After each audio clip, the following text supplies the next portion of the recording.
Nothing says I love you like silent chewing and phone screens. That's what I was thinking as I watched my wife Denise giggle at her phone for the third time during dinner. 24 years of marriage, and we'd been reduced to this. Me pushing meatloaf around my plate while she texted God knows who about God knows what. Before we dive deeper into this story, I have one small request. Please subscribe, drop a like, comment, and hit that hype button to boost this channel so more people can discover these incredible Reddit stories. I'm Evan Marsh, 53 years old, high school history teacher, and apparently the most boring man in suburban Massachusetts.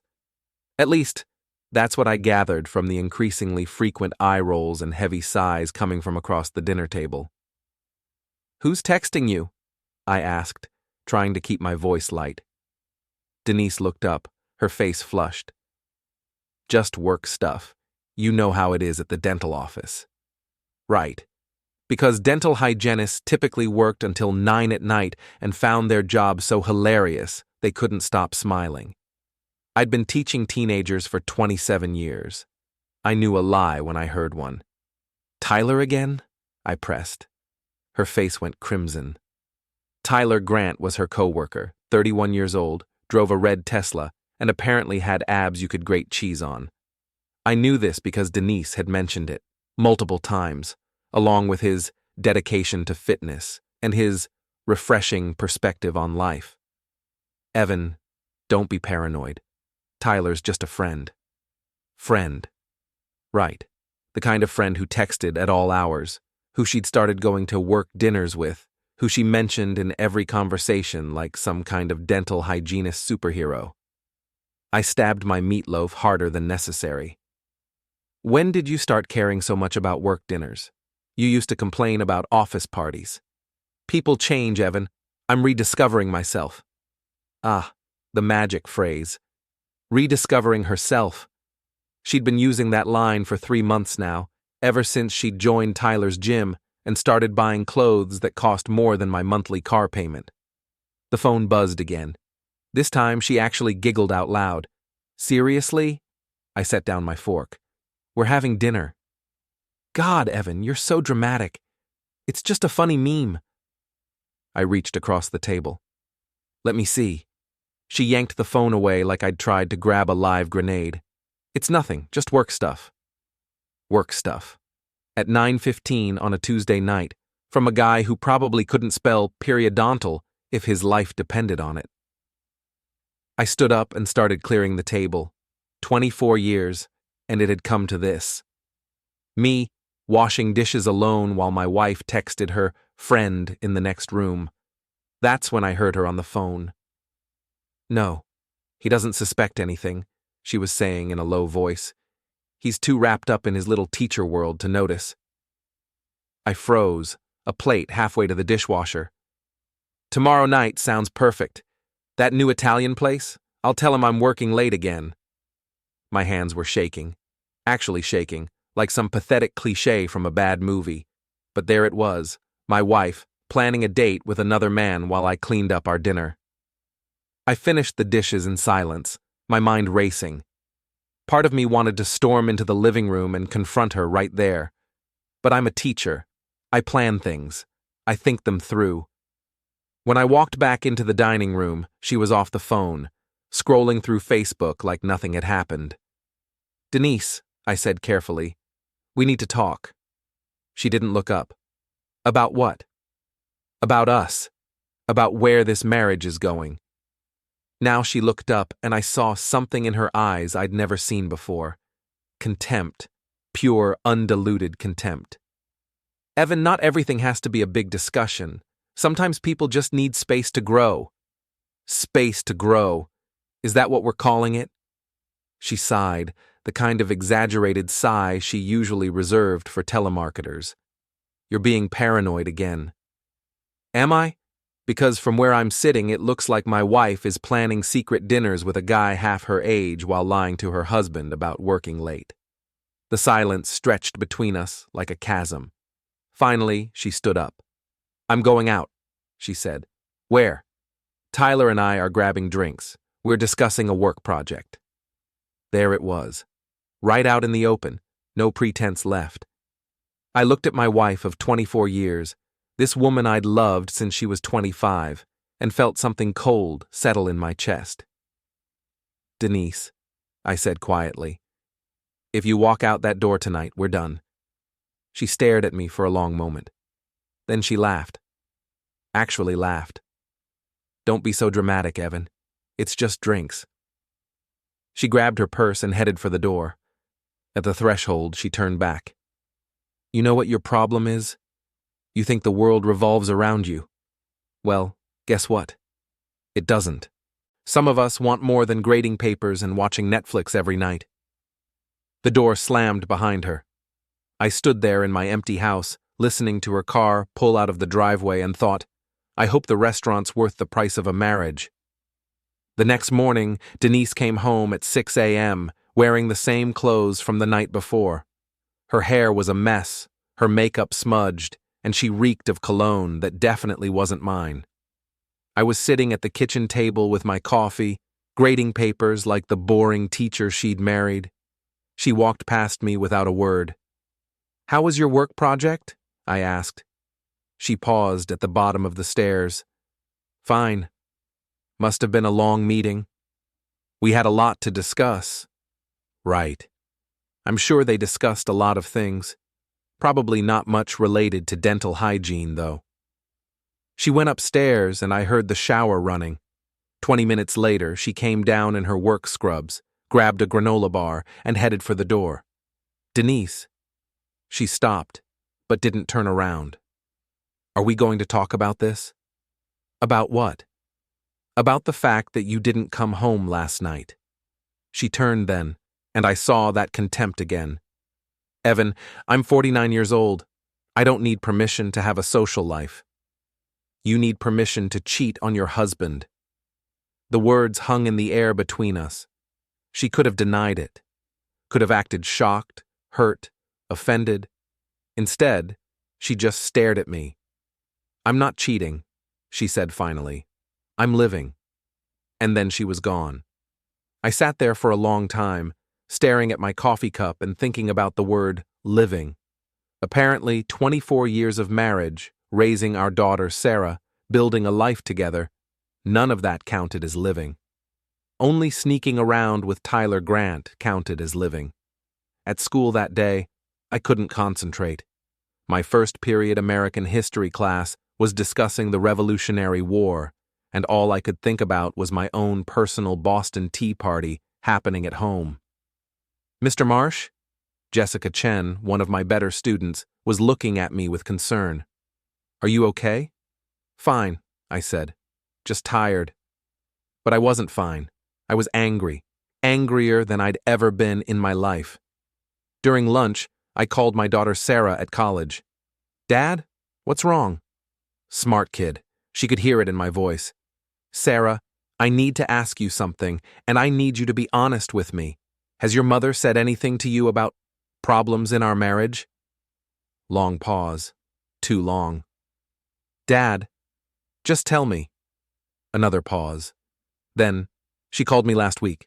She said she was unhappy, that she felt trapped. Trapped. 24 years of marriage, and she felt trapped.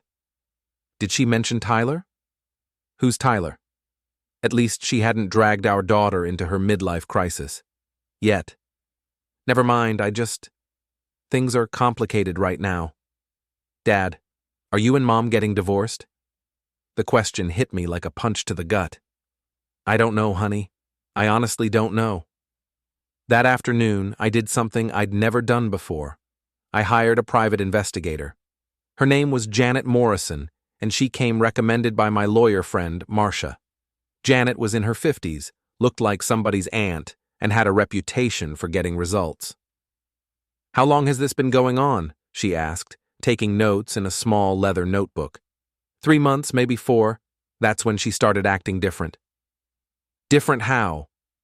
I told her about the gym membership, the new clothes, the late nights, the constant texting. Janet nodded like she'd heard it all before. Mr. Marsh, I have to ask, what do you want from this? Are you looking to save your marriage or end it? Good question. What did I want? I want the truth, I said finally. Whatever that looks like. Janet's report came back 3 days later. It was thorough, professional, and devastating. Tyler Grant, 31, divorced, no kids. Worked as a dental assistant at the same office as Denise. Had been dating a woman named Amanda until 2 months ago when she'd found out he was sleeping with a married coworker. That would be my wife. The report included photos. Denise and Tyler at restaurants, holding hands across the table. Denise and Tyler at his apartment complex, her car parked there overnight. Denise and Tyler at the gym, him spotting her on the bench press, both of them laughing like teenagers. But the worst part wasn't the photos. It was the financial information. Janet had traced credit card receipts, ATM withdrawals, even Venmo payments. Denise had been funding their relationship with our joint account. Expensive dinners, hotel rooms, even a weekend trip to Cape Cod that she'd told me was a dental conference. She'd spent $4,000 of our money on her affair. $4,000. That was Sarah's textbook money for next semester. That was our vacation fund. That was the money we'd been saving to fix the roof. I sat in my empty house, looking at photographs of my wife with another man, and felt something I'd never felt before.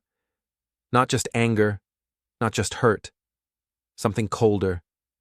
Something harder. Something that felt a lot like hate. That night, Denise came home at a reasonable hour for once. She found me in the living room, reading. "How was work?" I asked without looking up. "Busy. Long day." I'm sure it was. She sat down on the other end of the couch. "Evan, we need to talk." Now she wanted to talk. After 3 months of lies and $4,000 of our money spent on her boyfriend. I'm listening. I think we should separate for a while." I looked up from my book. "Separate. Just temporarily, so I can figure things out." "Figure what out exactly?" "What I want, who I am, what makes me happy." I closed my book and looked at her. Really looked at her. She was still beautiful at 49, still the woman I'd fallen in love with all those years ago. But something in her face had changed, something fundamental. "And you can't figure that out while married to me? Evan, please don't make this harder than it has to be." Harder than it had to be. As if she wasn't the one making it hard. As if I was the problem.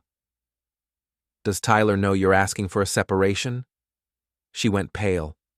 "What?" "Tyler Grant, your coworker, the one you've been sleeping with for 3 months." The silence was deafening. "I don't know what you're talking about," she said finally. I reached into the folder beside me and pulled out one of Janet's photographs. Denise and Tyler, kissing in the parking lot of the Marriott downtown. She stared at the photo like it might burst into flames. "Where did you get this?" "Does it matter?" "You had me followed?" "You had me betrayed." She stood up abruptly. "I can't do this right now." "Denise, sit down. We're going to talk about this." "No, we're not. I'm going to Kathy's for the night." Kathy. Her best friend since high school. The one who'd probably been encouraging this whole thing. "If you leave now, don't bother coming back." She paused at the door. "Is that a threat?" "It's a promise." She left, and for the second time in a week, I sat alone in my house, wondering how 24 years of marriage had come to this. The next morning, I called in sick for the first time in 3 years. I had work to do, and it wasn't the kind that involved lesson plans. First stop, Marsh's office. Marsha Collins had been practicing family law for 20 years, and she'd seen every kind of marital disaster imaginable. She listened to my story without interruption, occasionally making notes on her legal pad. "How much?" she asked when I finished. "4,000 that I can prove. Probably more." "And she used joint funds?" "Everything. Credit cards, checking account, even our savings." Marsha smiled, and it wasn't a nice smile. "Evan, your wife just handed us a gift. In Massachusetts, adultery is still grounds for divorce. And using marital assets to fund an affair? That's dissipation of marital property. What does that mean? It means she's going to pay you back every penny, plus interest. And it means you're going to get a very favorable settlement. I don't want her money, Marcia. I want her to hurt the way she hurt me. Marcia leaned back in her chair. Evan, I've known you for 15 years. You're not a vindictive person. I wasn't, but I am now. What are you thinking? I told her. She listened, asked a few questions, then nodded slowly. It's all legal, she said finally. Aggressive, but legal. Are you sure you want to go down this road? I'm sure. Then let's make her life very interesting. Step 1 was the easiest. I went to the bank and transferred half of our joint savings into a new account in my name only. Perfectly legal, since it was marital property. But it would send a message. Step 2 was more complicated. I drove to Denise's dental office and asked to speak with Dr. Peterson, her boss. Mr. Marsh, good to see you. How's Denise? That's actually what I wanted to talk to you about, Dr. Peterson. I'm afraid I have some concerns about her relationship with Tyler Grant. Dr. Peterson's smile faded. What kind of concerns? I pulled out my phone and showed him one of Janet's photos. Nothing explicit, just Denise and Tyler holding hands at a restaurant. They're having an affair, I said simply. I thought you should know, given your office policy about workplace relationships. Dr. Peterson studied the photo, his face growing serious. Mr. Marsh, I appreciate you bringing this to my attention. We do have strict policies about personal relationships between staff members. I'm sure you'll handle it appropriately. Step 3 was my favorite. I drove to Tyler's apartment complex and had a chat with the building manager, Mrs. Rodriguez. I'm concerned about one of your tenants, I told her. Tyler Grant in 3B. I have reason to believe he's been engaging in activities that violate his lease agreement. What kind of activities? Having overnight guests more than 3 nights a week. I believe that's against your building policy? Mrs. Rodriguez frowned. It is. How do you know about this? I showed her Janet's surveillance log, documenting Denise's car in the parking lot 4 nights a week for the past month. I'll look into it, she said. Step 4 was the most satisfying. I created a new Facebook account under a fake name and joined our neighborhood group. Then I posted a simple message. Does anyone know what's going on with the Marshes on Elm Street? I've noticed a red Tesla in their driveway at all hours, and it's not their car. Just curious if everything's okay. Within an hour, there were 23 comments. Our neighbors were nothing if not observant, and gossipy. I've seen that car too. Thought maybe they had a young relative visiting. That's not a relative. I saw a young man leaving the house early one morning when Evan's car wasn't there. Wait, isn't Evan a teacher? He leaves for work at 7:30 every morning. So who's the guy in the Tesla? I sat back and watched the speculation grow. By evening, the post had 47 comments and 3 private messages asking if I knew more details. I didn't respond to any of them. I didn't need to. The seed was planted. That night, Denise came home. She looked tired, stressed, and angry. We need to talk, she said. I'm listening. Dr. Peterson called me into his office today. He said someone told him about Tyler and me. Really? Who would do that? She stared at me. Don't play dumb, Evan. It was you. Did I lie? That's not the point. What is the point, Denise? That you're embarrassed? That you got caught? The point is that you're trying to ruin my life. I stood up slowly. Your life? What about mine? What about our marriage? What about the $4,000 you stole from our account to pay for your affair? She went white. How do you know about that? I know about everything. The hotels, the restaurants, the weekend in Cape Cod. I know about Tyler's ex-girlfriend Amanda, who left him because he was cheating on her. With you. I know about his apartment, where you've been spending 4 nights a week. I know it all, Denise. She sank into a chair. Evan. No. You don't get to Evan me. You made your choice. You chose Tyler over our marriage. You chose lies over honesty. You chose to steal our money to fund your midlife crisis. So don't sit there and act like I'm the bad guy for telling the truth. It's not what you think. It's exactly what I think. You're having an affair, and you got caught. She was crying now. Real tears, not the crocodile tears she'd used when Sarah broke her arm in 3rd grade and Denise had to miss her book club. I never meant for it to happen, she said. But it did happen. And you kept making it happen. For 3 months. I was confused, unhappy. Tyler made me feel young again. And I made you feel old? You made me feel invisible. That hurt more than I'd expected. So this is my fault? No, yes, I don't know. She wiped her eyes. Evan, I want to fix this. Fix what? Our marriage?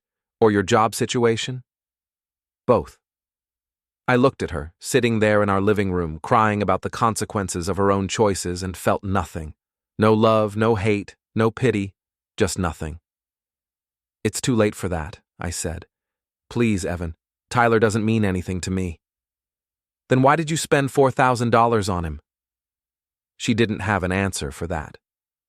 I want you out of the house, I said. This is my house, too. Not anymore. I've already filed for divorce. Marsha's handling it. You'll be served papers tomorrow. The color drained from her face. You can't do this. I already did. She stood up, anger replacing tears. Fine, but I'm not going down alone. If you want to play dirty, I can play dirty too. What's that supposed to mean? It means Tyler isn't the only one with secrets. She stormed out, slamming the door behind her. I sat back down and picked up my book. But I couldn't concentrate. What had she meant about secrets? What secrets could I possibly have? I was the most boring man in Massachusetts, according to her. What secrets could a boring high school history teacher possibly have? I was about to find out. The next morning, I woke up to 17 missed calls and 43 text messages. Something was very wrong. The first text was from my principal, Harold Jenkins. Evan, call me immediately. We have a situation. The second was from my friend Mike. Dude, what the hell is going on? The third was from my neighbor. Evan, I'm so sorry, I had no idea. I scrolled through the rest with growing dread. Words jumped out at me. Shocked, disappointed, never would have guessed. So sorry. I called Harold first. Evan, thank God. Where are you? At home. What's going on? Check Facebook, now. I opened Facebook with shaking hands. The first post I saw was from an account called Concerned Parent.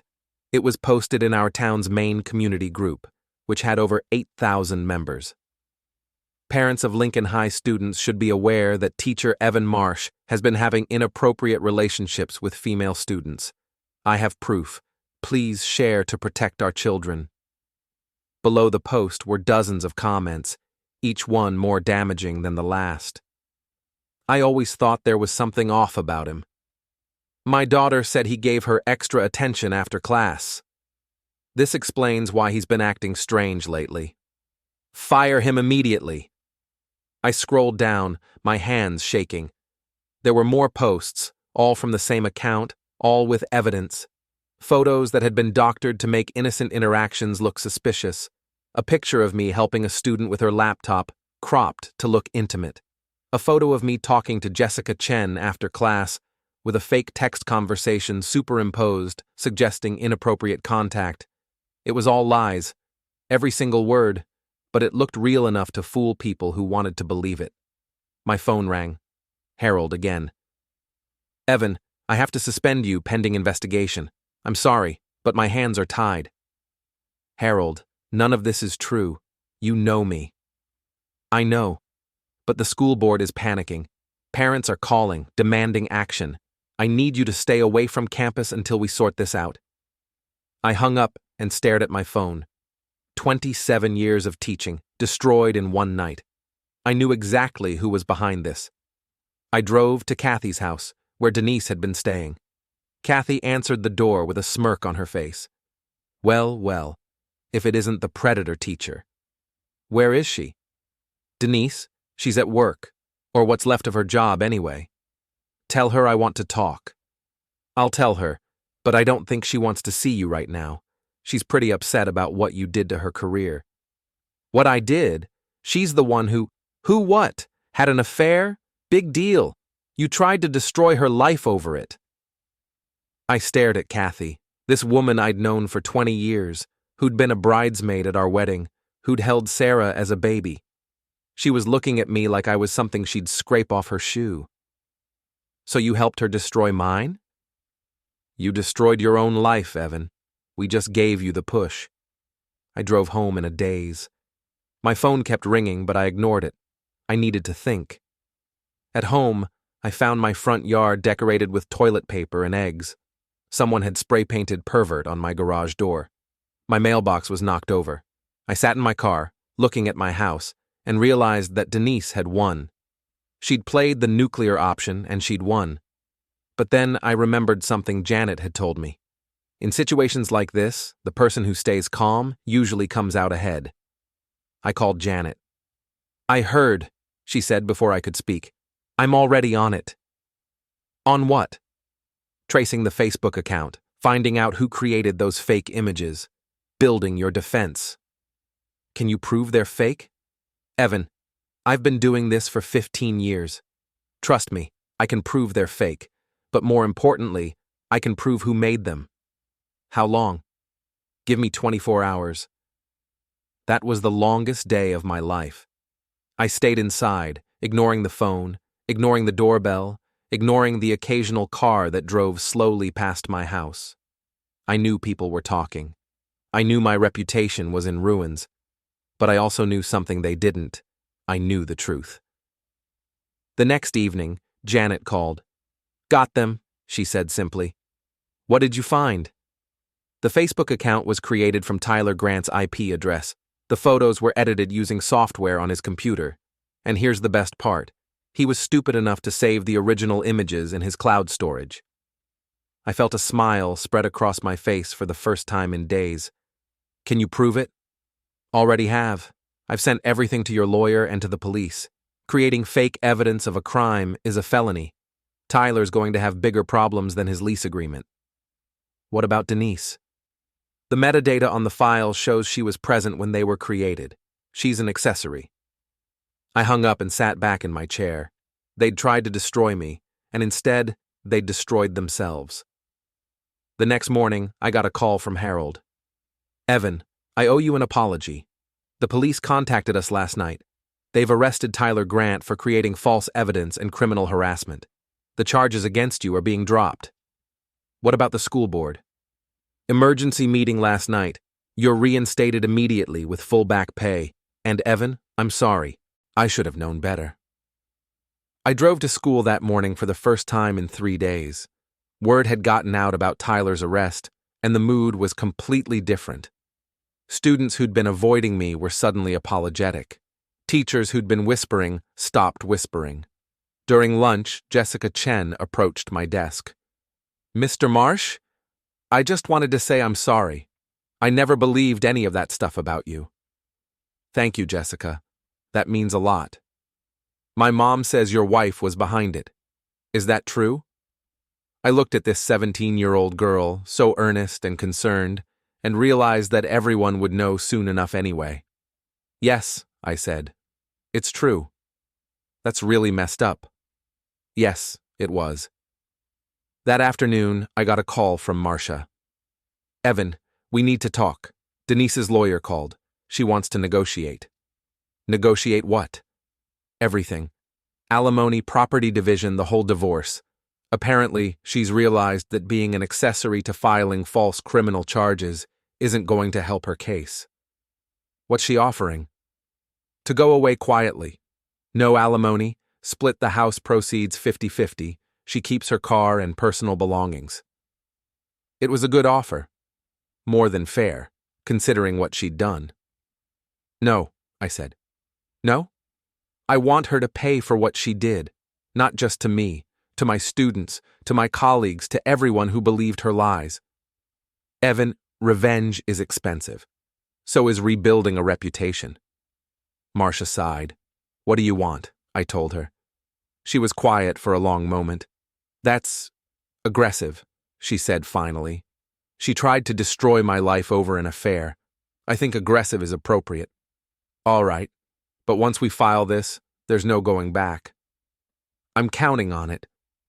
The hearing was scheduled for a Thursday morning in late October.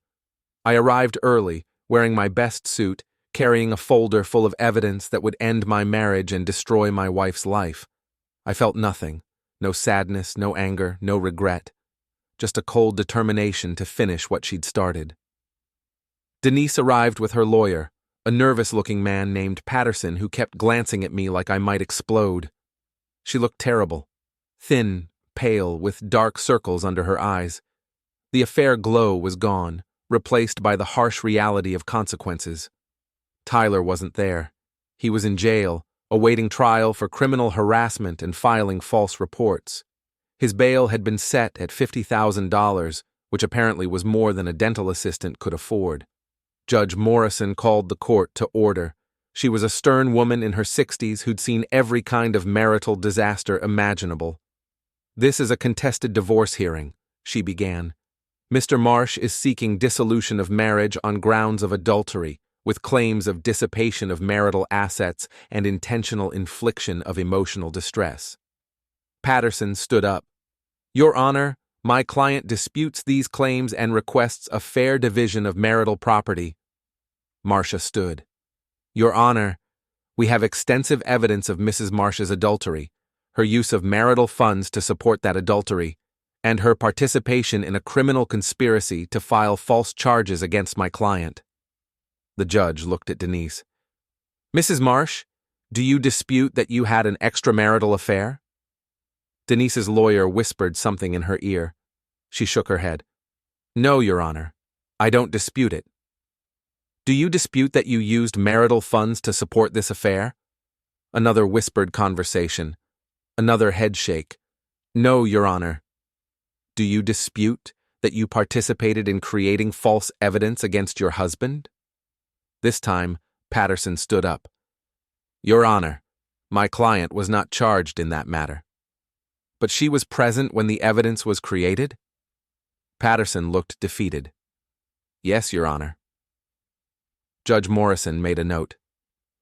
Proceed with your evidence, Ms. Collins. For the next 2 hours, Marcia methodically destroyed what was left of Denise's credibility. Bank records showing $4,000 spent on hotels, restaurants, and gifts for Tyler.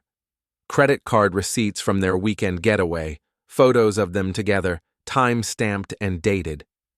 Then came the criminal evidence, screenshots of the fake Facebook posts, metadata showing they were created on Tyler's computer while Denise was there, text messages between Denise and Tyler planning the whole thing. She deserves everything she gets, one text read. I'm tired of being married to a loser. The judge read that one twice. Finally, Marcia called her surprise witness, Amanda Rivera, Tyler's ex-girlfriend. Ms. Rivera, can you tell the court about your relationship with Tyler Grant? We dated for 8 months. I broke up with him when I found out he was cheating on me. With whom? With Denise Marsh. Tyler bragged about it, said she was paying for everything, that her husband was too stupid to notice. Did he say anything else about Mr. Marsh? Amanda glanced at me. He said they were going to destroy him, that Denise wanted him gone so she could get the house and start over with Tyler. The courtroom was silent. I looked at Denise, but she was staring at her hands. Did Tyler mention how they planned to accomplish this? He said they were going to frame him, make up some story about him being inappropriate with students. Tyler thought it was hilarious. Patterson objected, but the damage was done. When Amanda finished testifying, Judge Morrison called a recess. I stepped outside for air and found Sarah waiting for me. Dad? My daughter had driven down from college for the hearing. I hadn't asked her to come, but I was glad she was there. Hi, sweetheart. Is it true? All of it? Which part? The affair, the money, the fake charges. I nodded. All of it. Sarah's eyes filled with tears. I can't believe Mom would do that to you. People do terrible things when they're desperate. She tried to destroy you. She tried, but she failed. Sarah hugged me. I'm proud of you, Dad, for fighting back. When we returned to the courtroom, Judge Morrison was ready with her decision.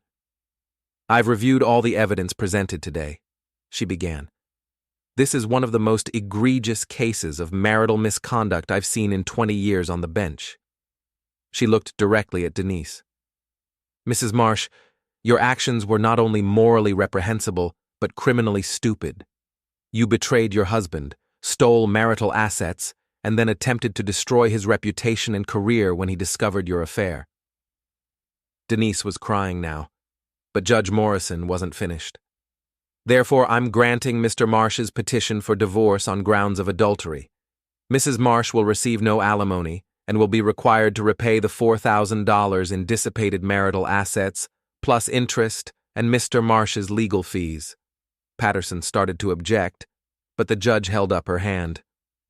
Furthermore, Mr. Marsh will retain the marital home and all joint assets except for Mrs. Marsh's personal belongings and her vehicle, which I'm told is currently being repossessed by the bank. That was news to me. Apparently, Denise hadn't been making her car payments. Mrs. Marsh will have 30 days to vacate the marital home and remove her personal property. This divorce is final as of today. The gavel came down with a sharp crack. It was over. Outside the courthouse, Denise caught up with me. Evan, please, can we talk? I looked at her, this woman I'd loved for 24 years, and felt nothing but pity. There's nothing to talk about, Denise. I made a mistake. I know that now. You made a lot of mistakes. The affair was just the first one. Tyler manipulated me. He convinced me you were the enemy. I was never your enemy. I was your husband. She was sobbing now. I lost everything. My job, my home, my family. I have nothing left. You have exactly what you chose, I said. Tyler's in jail, but he'll get out eventually. Maybe you two can start over. I don't want Tyler. I want my life back. That's not how this works, Denise. You don't get to destroy everything and then ask for a do-over. I walked away, leaving her standing on the courthouse steps. That evening, I sat in my house now, and thought about the past 6 months. Denise had tried to destroy me, and instead, she'd destroyed herself. Tyler was facing felony charges. Dr. Peterson had fired them both for violating workplace policy. Kathy, who'd helped create the fake Facebook posts, was facing her own criminal charges. They'd all lost everything: jobs, reputations, freedom. And I was exactly where I'd started, alone in my house, grading papers. But somehow, that felt like victory. Sarah came over for dinner the next night. We sat at the same table where this whole thing had started, but everything was different now. Do you think you'll ever forgive her? Sarah asked. I already have, I said. Forgiveness doesn't mean letting someone back into your life.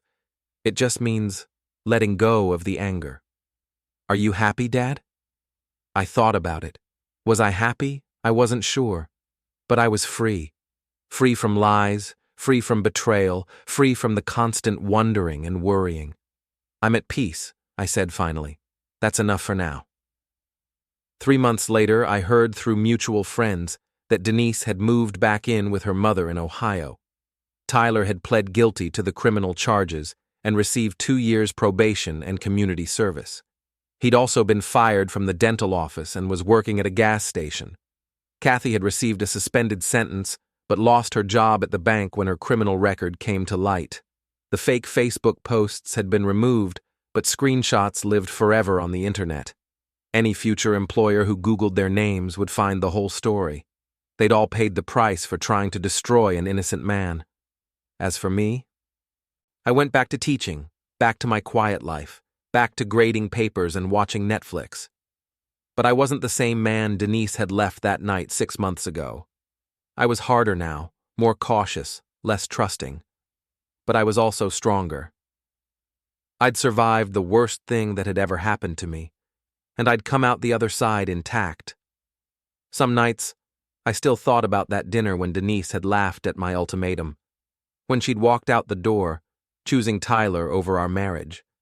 She'd thought I was weak, that I'd just accept her betrayal and move on. She'd been wrong. I may have been just a boring high school history teacher, but I'd learned something important from all those years of studying the past. The person who controls the narrative controls the outcome. And in the end, I'd controlled the narrative. Denise had laughed that night, thinking she held all the power. But I'd had the last laugh.